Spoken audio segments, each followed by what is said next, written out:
The sun may have set over our city this evening, but as Eugene Debs once said, I can see the dawn of a better day for humanity. For as long as we can remember, the working people of New York have been told by the wealthy and the well-connected that power does not belong in their hands. Fingers bruised from lifting boxes on the warehouse floor, palms calloused from delivery bike handlebars, knuckles scarred with kitchen burns. These are not hands that have been allowed to hold power. And yet, over the last 12 months, you have dared to reach for something greater. Tonight, against all odds, we have grasped it. The future is in our hands. My friends, we have toppled a political dynasty.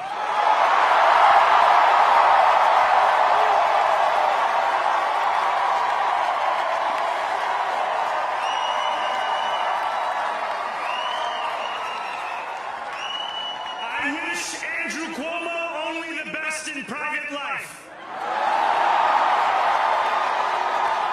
But let tonight be the final time I utter his name as we turn the page on a politics that abandons the many and answers only to the few.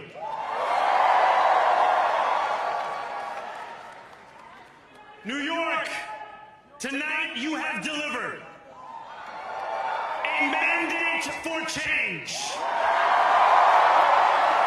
A mandate for a new kind of politics. A mandate for a city we can afford. And a mandate for a government that delivers exactly that. On January 1st, I will be sworn in as the mayor of New York City.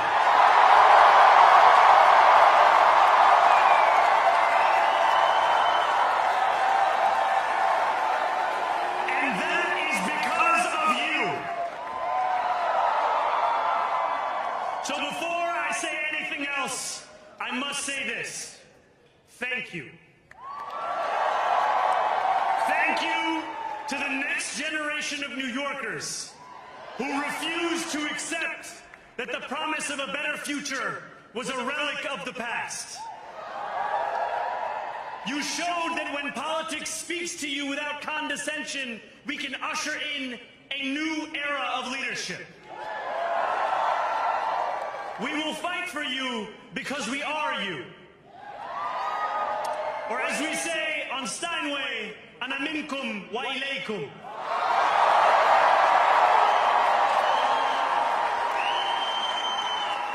Thank you to those so often forgotten by the politics of our city who made this movement their own. I speak of Yemeni bodega owners and Mexican abuelas, Senegalese taxi drivers and Uzbek nurses, Trinidadian line cooks and Ethiopian aunties. Yes, aunties. To every New Yorker in Kensington and Midwood and Hunts Point, know this. This city is your city, and this democracy is yours too. This campaign is about people like Wesley, an 1199 organizer I met outside of Elmhurst Hospital on Thursday night. A New Yorker who lives elsewhere, who commutes 2 hours each way from Pennsylvania because rent is too expensive in this city. It's about people like the woman I met on the BX 33 years ago, who said to me, I used to love New York, but now it's just where I live. And it's about people like Richard, The taxi driver I went on a 15-day hunger strike with outside of City Hall, who still has to drive his cab 7 days a week. My brother, we are in City Hall now.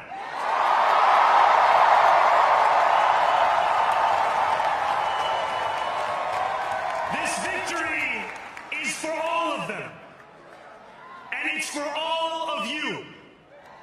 The more than 100,000 volunteers who built this campaign into an unstoppable force. Because of you, we will make this city one that working people can love and live in again.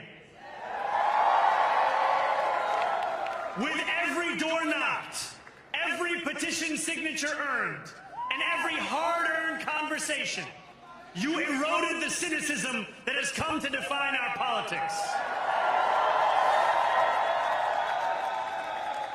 Now, I know that I have asked for much from you over this last year. Time and again, you have answered my calls. But I have one final request. New York City, breathe this moment in. We have held our breath for longer than we know. We have held it in anticipation of defeat. Held it because the air has been knocked out of our lungs too many times to count. Held it because we cannot afford to exhale. Thanks to all of those who sacrificed so much, we are breathing in the air of a city that has been reborn.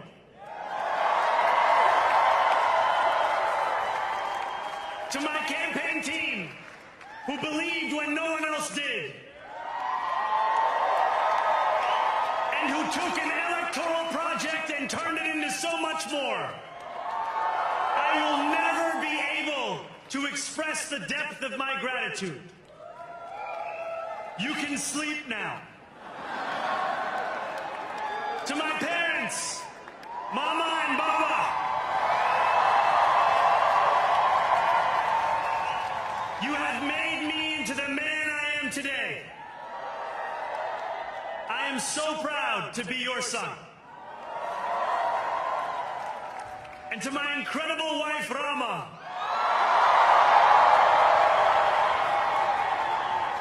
Hayati, there is no one I would rather have by my side in this moment and in every moment. To every New Yorker, whether you voted for me, for one of my opponents, or felt too disappointed by politics to vote at all, thank you for the opportunity to prove myself worthy of your trust. I will wake each morning with a singular purpose: to make this city better for you than it was the day before. There are many who thought this day would never come, who feared that we would be condemned only to a future of less, with every election consigning us simply to more of the same.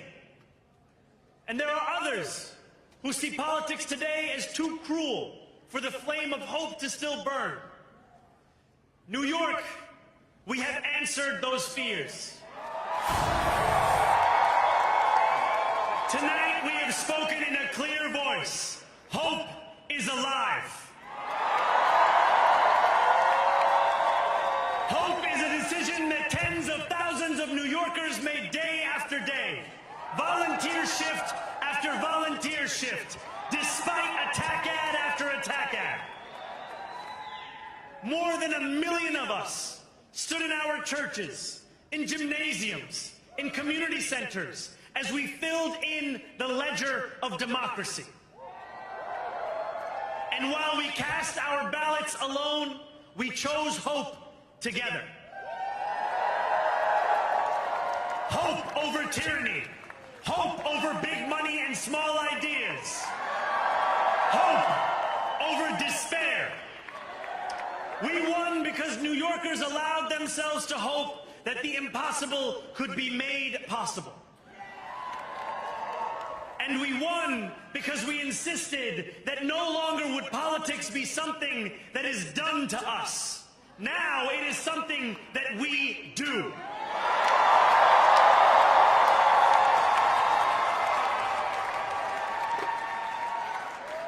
Standing before you, I think of the words of Jawaharlal Nehru.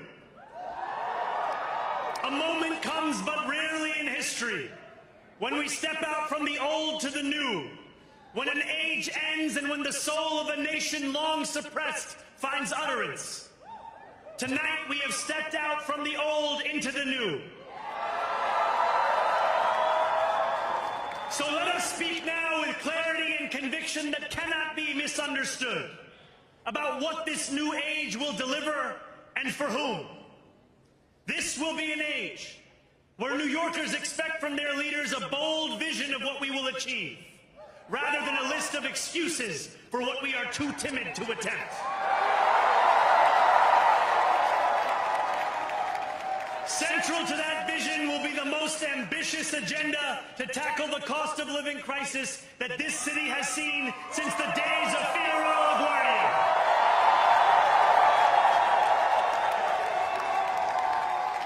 An agenda that will freeze the rents for more than 2 million rent-stabilized tenants. Make buses fast and free. And deliver universal child care across our city. Years from now, may our only regret be that this day took so long to come. This new age will be one of relentless improvement. We will hire thousands more teachers. We will cut waste from a bloated bureaucracy. We will work tirelessly to make lights shine again in the hallways of NYCHA developments where they have long flickered. Safety and justice will go hand in hand as we work with police officers to reduce crime and create a department of community safety that tackles the mental health crisis and homelessness crises head on. Excellence will become the expectation across government, not the exception. In this new age we make for ourselves, we will refuse to allow those who traffic in division and hate to pit us against one another. In this moment of political darkness, New York will be the light. Here, we believe in standing up for those we love. Whether you are an immigrant, a member of the trans community, one of the many black women that Donald Trump has fired from a federal job, a single mom still waiting for the cost of groceries to go down, or anyone else with their back against the wall, your struggle is ours too. And we will build a city hall that stands steadfast alongside Jewish New Yorkers and does not waver in the fight against the scourge of anti-Semitism. Where the more than 1 million Muslims know that they belong. Not just in the 5 boroughs of this city, but in the halls of power. No more will New York be a city where you can traffic in Islamophobia and win an election.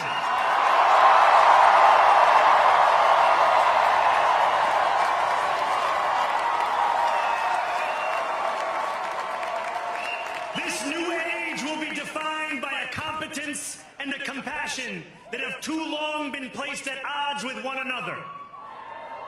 We will prove that there is no problem too large for government to solve and no concern too small for it to care about. For years, those in City Hall have only helped those who can help them. But on January 1st, we will usher in a city government that helps everyone. Now I know that many have heard our message message only through the prism of misinformation. Tens of millions of dollars have been spent to redefine reality and to convince our neighbors that this new age is something that should frighten them. As has so often occurred, the billionaire class has sought to convince those making $30 an hour that their enemies are those earning $20 an hour. They want the people to fight amongst ourselves so that we remain distracted from the work of remaking a long broken system. We refuse to let them dictate the rules of the game anymore. They can play by the same rules as the rest of us. Together, we will usher in a generation of change. And if we embrace this brave new course, rather than fleeing from it, we can respond to oligarchy and authoritarianism with the strength it fears, not the appeasement it craves. After all, if anyone can show a nation betrayed by Donald Trump how to defeat him, it is the city that gave rise to him.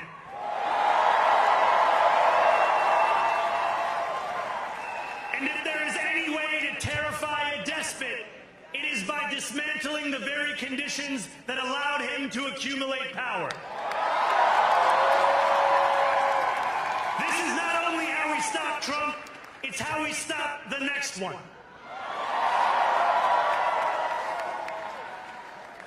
So Donald Trump, since I know you're watching, I have 4 words for you. Turn the volume up.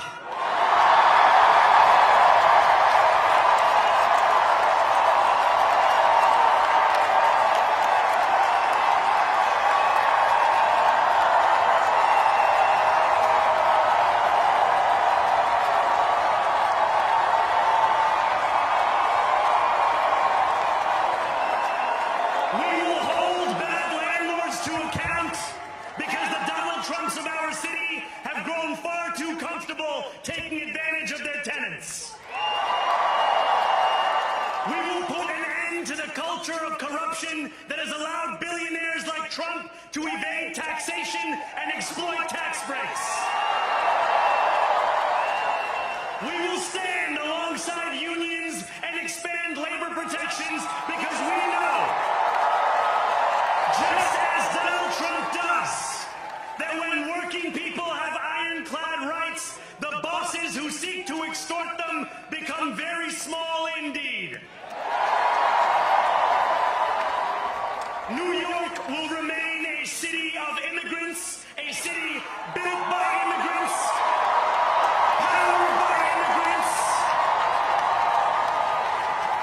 and as of tonight, led by an immigrant.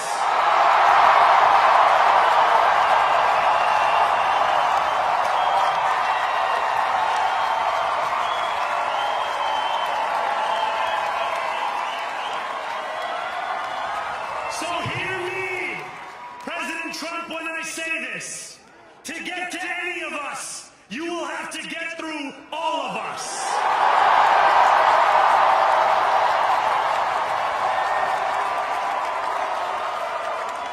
When we enter City Hall in 58 days, expectations will be high. We will meet them. A great New Yorker once said that while you campaign in poetry, you govern in prose. If that must be true, let the prose we write still rhyme and let us build a shining city for all. And we must chart a new path, as bold as the one we have already traveled. After all, the conventional wisdom would tell you that I am far from the perfect candidate. I am young, despite my best efforts to grow older. I am Muslim. I am a democratic socialist. And most damning of all, I refuse to apologize for any of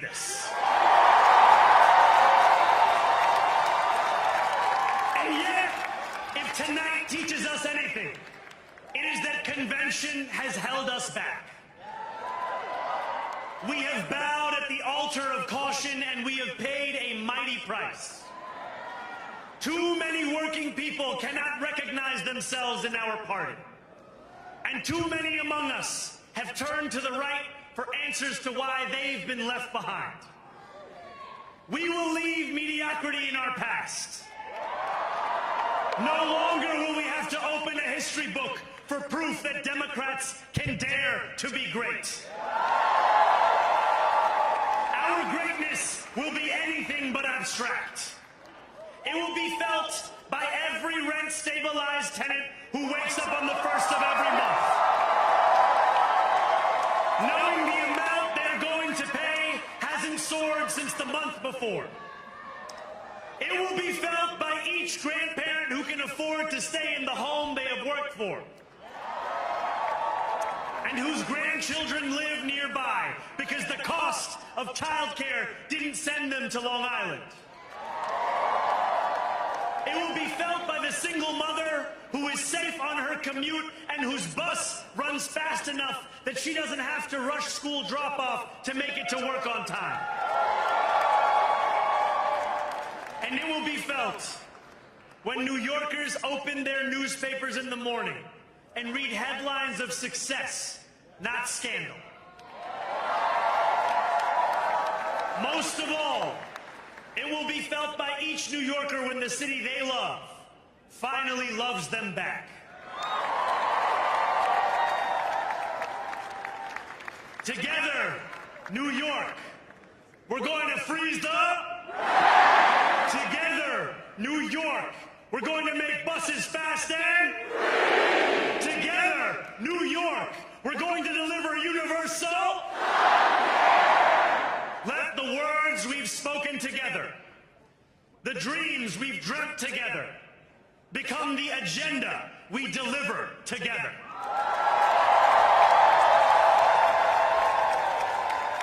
New York, this power, it's yours. This city belongs to you. Thank you.